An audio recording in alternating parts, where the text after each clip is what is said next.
d'Europe Écologie Les Verts, sénateur de l'Essonne et président du groupe EELV au Sénat. Monsieur Jean-Vincent Placé, bonsoir. Bonsoir. Merci d'être avec nous pour commencer. Merci de m'avoir invité. Nous sommes dimanche. Généralement le dimanche, est-ce que vous travaillez ou vous vous détendez? Moi je suis un cas particulier, étant un élu. Le dimanche, alors je ne sais pas si c'est le travail, mais on a quand même souvent des manifestations, même si aujourd'hui je me suis un peu reposé. Donc oui, le dimanche on est quand même plutôt actif. Donc vous travaillez le dimanche? Non, moi je dirais que c'est du militantisme d'élu, c'est-à-dire aller parfois sur le marché, faire un peu ses courses, mais surtout parler avec les amis, avec les habitants, et écouter les uns les autres, et puis aussi différentes manifestations locales, des inaugurations, donc ça c'est plus institutionnel, mais bon c'est le job d'élu, j'en fais aussi samedi. Cette question simplement pour savoir si vous soutenez le fait qu'on ferme les magasins, Leroy Merlin, Castorama le dimanche. Vous trouvez ça normal de fermer ces magasins alors que finalement ça ne dérange pas? Déjà c'est tout simplement la loi. C'est la loi. D'ailleurs François Rugy s'est exprimé, il a dit qu'il ne fallait pas laisser espace droit. C'est la loi, il faut respecter la loi. Le tribunal a dit que c'était du travail illégal. Au-delà, il me paraît tout à fait incroyable que ces deux magasins aient pu ouvrir aujourd'hui. Moi, pour ma part, je suis totalement défavorable. Comme le Europe Écologie Les Verts, qui est défavorable. Pour le coup, au-delà de la position du parti, moi je trouve qu'on est dans une société aujourd'hui déjà ultra individualiste, ultra consumériste, et il faut retrouver absolument des temps de discussion, des temps de famille, des temps de loisirs, et pas qu'on flèche comme ça les gens. Parce qu'il y a aussi le débat avec une autre marque bien connue de parfum que je ne vais pas citer sur le soir. Oui, à 21h. Oui, il y a un moment, il faut savoir s'arrêter, et après, on peut toujours trouver des compromis ou des arrangements, comme ça se fait pour les zones touristiques, ou pour les week-ends de fête. Bruno Leroux se déclare favorable, aujourd'hui la dissonance fréquence, il se déclare favorable à la possibilité de travailler le dimanche. Pourquoi on ne laisse pas le choix finalement? Non, parce qu'il n'y en a pas de choix. C'est comme ça, donc il y a la loi qui tombe, il n'y a pas de choix. Je ne vais pas vous dire pourquoi, parce qu'il n'y a pas de choix tout simplement, parce que quand le patron arrive et va voir le salarié, eh bien, il n'a pas le choix tout simplement, parce que quelque part il y a la pression du chômage, la pression du patron, sans que ce soit un méchant patron. On est quand même au-delà de ce genre de caricature d'il y a quelques années, mais aujourd'hui, quand on dit il y a le choix, non, en fait, c'est la loi qui s'applique. Très bien, donc on aura compris, votre position. Mais en plus, vraiment, il faut vraiment voir cela de façon, y compris philosophique, par rapport au rapport de vie des citoyens et citoyens. Je suis d'accord, mais il y a quand même il faut avoir aussi de vision économique. Des gens qui ont besoin de travailler, gagner leur vie. Arrêtons, il y a les étudiants, par exemple, qui peuvent travailler le soir. Je sais, j'ai entendu ça, mais il y a plein de restos de chaînes, même de fast-food, etc. Enfin, je crois que quand on veut travailler, on n'est quand même pas obligé de réouvrir des magasins le dimanche. C'est votre position. Est-ce que vous avez des nouvelles de ma mère? Je me demandais comment vous alliez arriver. Je parle pas de la même, j'ai vu tout à l'heure. J'ai l'intention de l'appeler d'ailleurs, et j'ai l'intention de l'inviter à déjeuner. Il paraît que je suis l'un des conviviaux de mon propre parti, et donc j'ai l'intention de faire en sorte qu'il puisse nous rejoindre, parce que bon, à Noël, il avait inventé le mot irrévocable il y a quelques années. Il avait dit ma décision de ne pas candidater à l'élection présidentielle, c'était en 2002, donc les gens ont oublié, c'est pour ça que je raconte l'histoire. Ma décision est irrévocable. Il avait dit ça dans un journal du soir assez connu, et le lendemain il avait changé d'avis. Donc je ne désespère pas de le faire revenir justement dans la famille écologiste, parce que nous aurons besoin de lui au municipal et aux élections européennes qui arrivent en juin prochain. Mercredi matin, au moment de quitter le parti, il a déclaré: notre parti ne produit plus rien, il est prisonnier de ses calculs et de ses clans. Nous sommes devenus un syndicat d'élus. Et dans le même temps, vendredi, on découvre une enquête. Près de 70% des Français jugent qu'Europe Écologie Les Verts ne propose pas d'alternative politique. Déjà, moi je suis prêt à parler aux 30 autres pourcents, donc ça c'est clair, ça nous fera un peu plus de voix que d'habitude. Mais plus sérieusement, non, là autant Noël, je peux comprendre que il soit pas content. Je crois qu'il avait pris des positions d'ailleurs très très dures tout le temps d'ailleurs contre le gouvernement, contre François Hollande. Je me permets de dire qu'il avait par exemple pas soutenu l'intervention au Mali. Il a l'intention de ne pas voter le budget, donc quelque part, il n'est pas dans la majorité présidentielle et parlementaire. Il a l'intention, mais Europe Écologie Les Verts a l'intention de ne pas voter le budget moi, en l'état actuel des choses. Noël, il a peut-être des sujets de fond de mécontentement, mais après, il n'est pas obligé de tirer comme ça sur le parti, parce que à la limite, qu'il cogne un peu sur les dirigeants, tout ça, bon, on est quand même capable de l'encaisser, mais par rapport à ce qu'il dit sur le parti, c'est pas correct de dire ça. On est un peu plus de 10 000. On a des individualités qui sont tout à fait intéressantes, cultivées, travailleuses dans nos commissions notamment. On a des commissions qui bossent, la commission environnement, la commission énergie, la C'est commission vrai qu'on voit beaucoup en ce immigration. moment. On a vraiment beaucoup d'idées. J'ai même la prétention de penser que nous sommes des rares producteurs d'idées dans la vie politique française.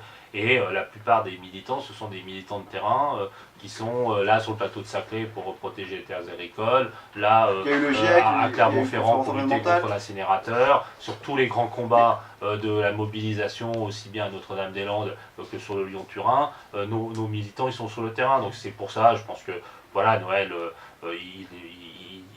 il part, il a vocation à revenir, j'espère, et puis... Il a vocation à revenir. surtout, Vous voulez vraiment qu'il revienne? Oui, mais vous savez, moi je suis sans EOS depuis une dizaine d'années là pour essayer d'unifier et de rassembler le mouvement, le développer, c'est pas toujours facile. Hein.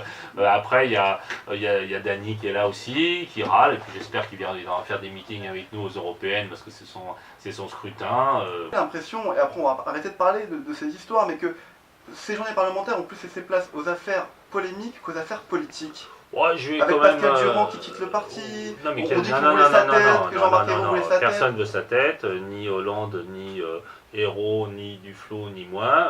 Pascal Durand, il a décidé Mais d'être vous êtes triste de candidat. ce départ ou pas? Non, mais Pascal Durand, il a décidé d'être candidat aux élections européennes. Et chez nous, par exemple, moi, je suis parlementaire, sénateur, je ne peux pas être secrétaire national. D'accord. On applique un non-cumul, ce que Noël ne faisait pas beaucoup, mais bon, c'est pas pour ça qu'il est parti.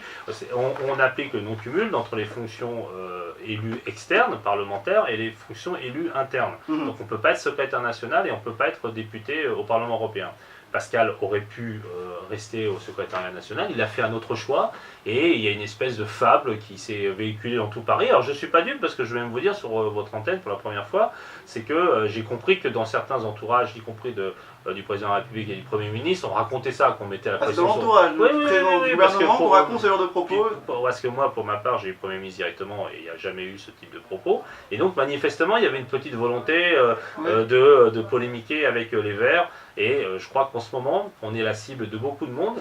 Et de façon aussi assez très orientée. Parce que quelque part, nous sommes influents. Vous voyez ce que le président de la Vous République êtes dans le gouvernement. a ouais, dit... justement. Non, le président de la République a dit à la conférence environnementale, je sais C'était qu'on vendredi a dernier. attention à en parler, Voilà. des choses Fallait très dire, fortes sur l'écologie, sur la réduction par exemple de la consommation énergétique d'ici 2050. La moitié de la consommation énergétique réduite. Alors évidemment, c'est qu'un objectif, mais c'est quelque part déjà une philosophie. Vous pensez- Vous imaginez bien que les grands groupes d'énergie, voilà, je vais vous dire sans que ça soit la main cachée du grand capital, mais quelque part, entre tous les intérêts économiques que nous bousculons, tous ces intérêts économiques qui sont reliés à des grands médias, parce que moi quand je vois les propriétaires des grands médias dans notre pays, je ne suis pas tout à fait dupe qu'effectivement on préférait les écolos en sandales et en short avec des petites fleurs et qui ne décidaient de rien. C'est ce que je dis souvent à des camarades, c'est que pendant 40 ans, avant qu'il y ait Cécile Duflot, moi et d'autres, pendant 40 ans, on a accru la part du nucléaire à fond dans notre pays. Pour D'accord. la première fois, on va la réduire. Donc comme on a cette efficacité-là et qu'on bouscule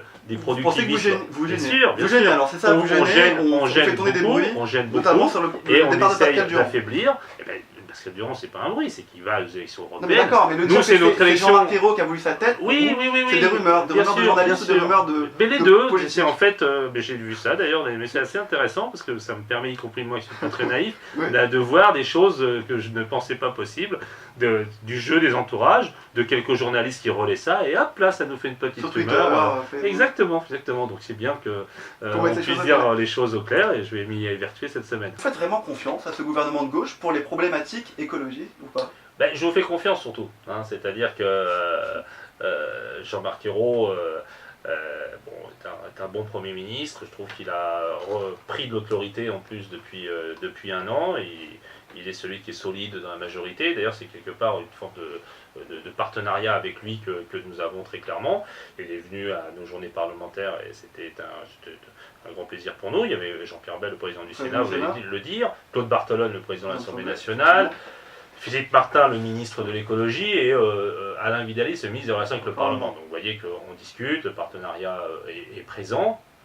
Après, faire confiance, oui, par définition, j'ai même voté la confiance au gouvernement. Après, moi je le dis très clairement, il y a peu d'appétit, j'ai déjà dit, je lui ai dit directement, du président de la République pour les idées écologistes, et c'est parce que nous sommes là, que nous pesons, que nous persuadons, et je suis sûr que la conviction se fait de plus en plus, qu'il y a des annonces fortes, comme ça a été fait à la conférence environnementale, sur la loi de transition énergétique, sur la question de la TVA, sur la rénovation thermique, c'est important. Vous parlez de toutes ces décisions fortes, mais vous avez dit, Europe Écologie Les Verts, que vous ne voterez pas le budget en l'état actuel des choses. Le budget du ministère de l'écologie, c'est-à-dire que le budget du ministère de l'écologie, et cela fait depuis le départ de Delphine Batho, la ministre de l'écologie précédente, est un sujet, une pomme d'achoppement entre nous au sein du débat gouvernemental, dans la mesure où, alors que des secteurs budgétaires ont été protégés comme étant prioritaires, et justement d'ailleurs, l'éducation, la sécurité, la justice, l'emploi,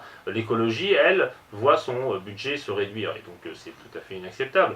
Il y a des politiques derrière, de l'eau, de l'énergie, de la biodiversité, de la sécurité nucléaire. On ne peut pas dire tout à la fois, on va faire des grands projets écolos pour 2050 et tout à la fois taper le budget 2014. Donc c'est tout à fait contradictoire, c'est pas cohérent. Et moi je vais battre, d'ailleurs je vois Bernard Cazeneuve, le ministre du budget, mardi, on se voit un peu maintenant toutes les semaines, pour faire le point sur l'avancée budgétaire. Vous rentrez un petit peu quand même dans ce gouvernement. On va en parler aussi, mais on sent que vous prenez une place importante dans ce dispositif.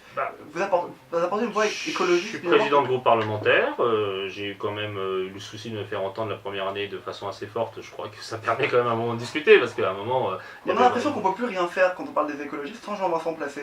C'est très flatteur de votre part. C'est la vérité, vous le sentez un petit peu. Non, mais moi, alors là, pour le coup, je vais vous dire, c'est pas mon sort. Non, c'est pas mon sort qui m'importe, c'est que vraiment, la première année, tout le monde m'a dit « Ah, mais tu râles beaucoup ». Mais je dis « Mais oui, parce que je n'ai jamais vu un gouvernement qui parlait aussi peu d'écologie ». François Hollande, lorsqu'il avait fait son émission avec Poujadas, le soir, je lui avais crédité 18 secondes en 1h15 pour parler d'écologie, et encore, il avait parlé de la rénovation thermique des bâtiments, le secteur de Cécile Duflot, heureusement. Mais quand même, pas de sujet sur le dérèglement climatique, pas de réflexion sur la fonte des glaces, pas de réflexion sur la faune, la flore qui recule de partout, la question agroalimentaire, la question des ressources naturelles, la biodiversité, enfin voilà, il y a des sujets écolos, ils sont sur la table. Il y a 7 milliards de personnes sur cette planète, il y en avait 2 milliards en 1930, donc vous voyez que la question de la finitude de la planète et des ressources, c'est un sujet le réchauffement climatique aussi, ultra important, de survie pour la planète et de l'espèce, et donc là il y avait quand même un grand coup de gueule qu'on portait, et jusqu'à juillet dernier, vraiment c'était zéro écologique, quoi. Je disais, le président est écolo, alors pour des raisons qui j'espère sont de fond et de conviction, il y a eu une inflexion, on a vu la conférence environnementale, moi je souhaite que ça se traduise dans des politiques publiques au moment du budget, voilà, mais je crois que j'ai bien fait de pousser un coup de gueule. Là pour le moment on négocie, on essaie de faire avancer, mais bon, si nécessaire on se remettra on va revenir, coup de gueule. L'action qatarienne du PSG vous invite à voir le match en tribune présidentielle. Vous vous placez ou vous vous placez pas en tribune? Mais je vais vous dire, j'ai été invité, parce que moi je fais la transparence, donc j'ai été invité pour PSG-OM en tribune présidentielle, et j'y suis allé, et c'était très sympa. Vous irez là encore? PSG-Bastia? Ça m'étonnerait, parce que je suis pas là ce soir-là, mais... Est-ce que vous comprenez les critiques, d'ailleurs qui viennent même du Parti Socialiste, de Julien Drey par exemple, qui disent qu'on laisse trop de champs d'action aux Qataris, pardon? Je vois pas très bien ce que ça veut dire. C'est-à-dire que moi je suis pas, j'ai eu l'occasion de le dire à l'ambassadeur d'ailleurs, qui est parti, Mohamed Al-Kouari, qui vient de partir à New York. Il y a eu une discussion politique avec lui, et on a eu une discussion, évidemment, que les Qataris n'interviennent pas politiquement, ça va sans dire. Mais tout le monde dit un petit peu Paris, un petit peu France, dans le quartier. Après, la réalité, c'est que ils ont une intelligence, si j'ose dire, industrielle et de marketing et de communication terrible. C'est-à-dire qu'au lieu d'utiliser pour du clinquant ou pour de l'inutile ou de l'éphémère l'argent qui tire de l'exploitation du gaz, qui est cette ressource incroyable qui fait qu'ils n'ont pas de pétrole mais ils ont du gaz au Qatar, ils ont décidé assez habilement, parce que c'est la face cachée, les clubs de foot. Ils sont à Barcelone, ils sont en Angleterre, je ne sais plus chez qui, ils sont au PSG, ils essaient d'être en Allemagne, Bahreïn et d'ailleurs dans d'autres. Mais par ailleurs, ils interviennent beaucoup dans des petites participations de l'ordre de 2-3% dans des gros groupes industriels, notamment liés au service public. Donc tout ça est assez habile. Après, voilà, c'est la logique du genre. En revanche, il faut regarder ça. Et moi, ce qui m'intéresse plus, c'est d'avoir des échanges pour leur dire qu'évidemment, ils n'interviennent pas politiquement dans nos quartiers, comme ça avait été à un moment abordé. Et puis, bien sûr, il y a un sujet aussi par rapport à la politique internationale.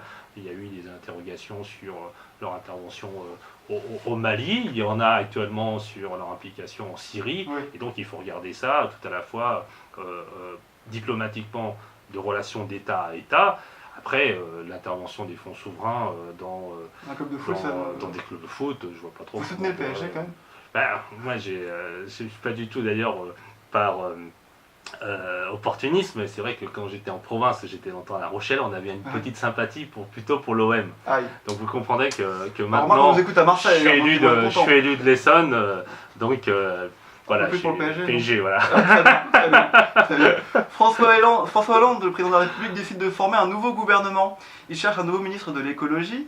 On parle de vous pour le poste. Est-ce que vous vous placez ou vous vous placez pas? Franchement, vous ne direz jamais oui de toute façon. Non. Moi, je vais vous dire, pas particulièrement. En plus, non, je suis très franc parce que l'année dernière, j'avais manifesté ma volonté d'aller dans le gouvernement, ça n'a pas marché, donc voilà, mais c'est la vie. Et c'est pas grave personnellement, je pense que j'aurais pu apporter quelque chose.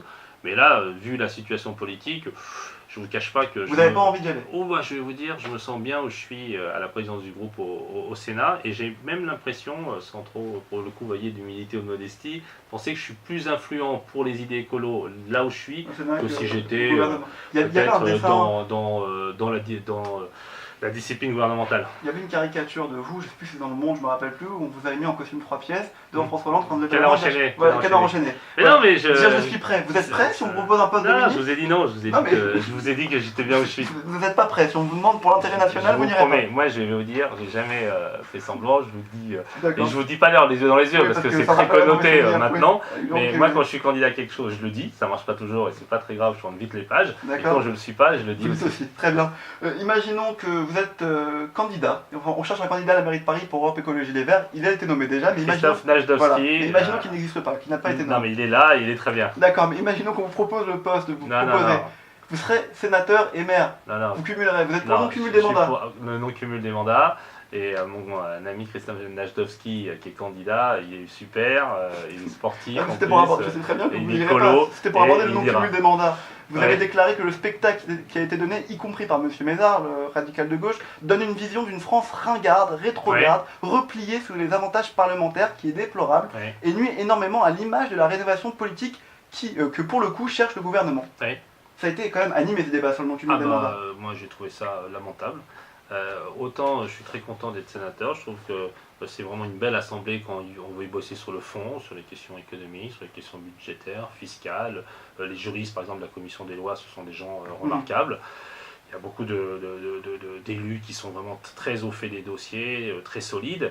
Et là, d'un coup, on voit avec la droite, avec les radicaux de gauche, on voit... Au sein du Parti Socialiste aussi, au sein du groupe majoritaire. Quelques-uns, mais moins. On a vu un déferlement de défense de la France ringarde, de la France des avantages passés, je dirige 3 collectivités chez moi en région, et j'arrive à Paris où je fais 2 réunions et puis je cumule les indemnités, les avantages. Mais vous croyez vraiment que ce qui gêne les Français, c'est le cumul des mandats ou le cumul des rémunérations? Il y a un plafond. Les deux. Vous pensez vraiment que ça dérange? Vous êtes sénateur, qu'est-ce que vous allez faire? Enfin, déjà, vous travaillez beaucoup. Oui. Il y en a qui... nous, on a un plafond déjà qui existe. Ensuite, on reverse beaucoup au parti, mais c'est tout à fait normal. Ça aide le mouvement qui aide à nous faire élire aussi. Donc, c'est un échange de bons procédés bien légitime. Et donc, voilà, moi, à la fin, il doit me rester, j'en suis très content. J'ai dû dire, il doit me rester avant impôt 4500, quelque chose comme ça. Vous voyez, voilà, je vais en donner 2000, 2500 au mouvement.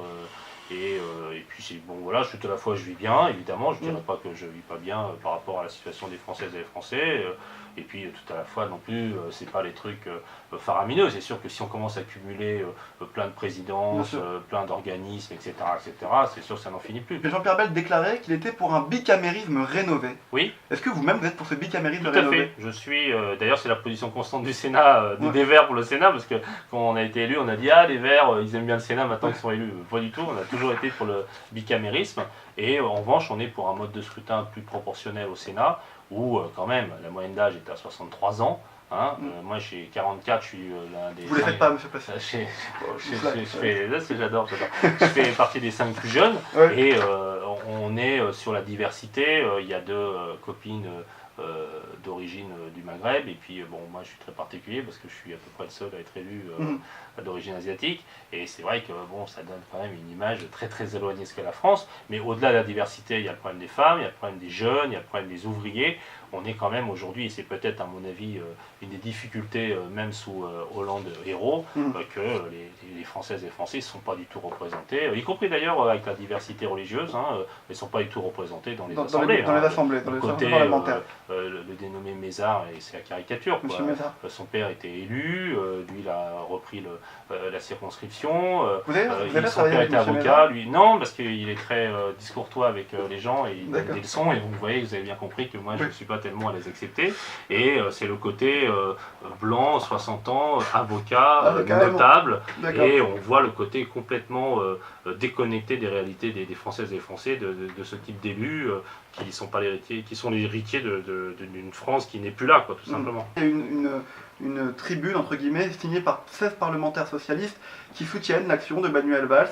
La semaine prochaine, si le journal du dimanche décide de soutenir Cécile Duflot, de faire une tribune, est-ce que vous poserez votre signature? Bien sûr, bien sûr. Je soutiens toutes celles et tous ceux qui sont exprimés sur le sujet, parce qu'il y a une seule politique de la France, c'est celle qui a été dite par le Premier ministre Jean-Marc Ayrault, qu'il a répété à nos journées parlementaires à Angers. C'est une circulaire ministérielle d'août 2012 qui dit tout à la fois, bien sûr, qu'il faut démanteler quand c'est nécessaire, tout à la fois qu'il faut reloger et aider à l'intégration. Voilà. Donc en plus, on dit ah mais Cécile Duflot tacle Manuel Valls, mais non, c'est Manuel Valls qui s'est lancé dans une considération totalement inadaptée, inadéquate, qui évidemment connote énormément son action. C'est-à-dire qu'à un moment, c'est pas possible de pouvoir tenir des propos comme ça. Et heureusement que Cécile Duflot a dit des choses.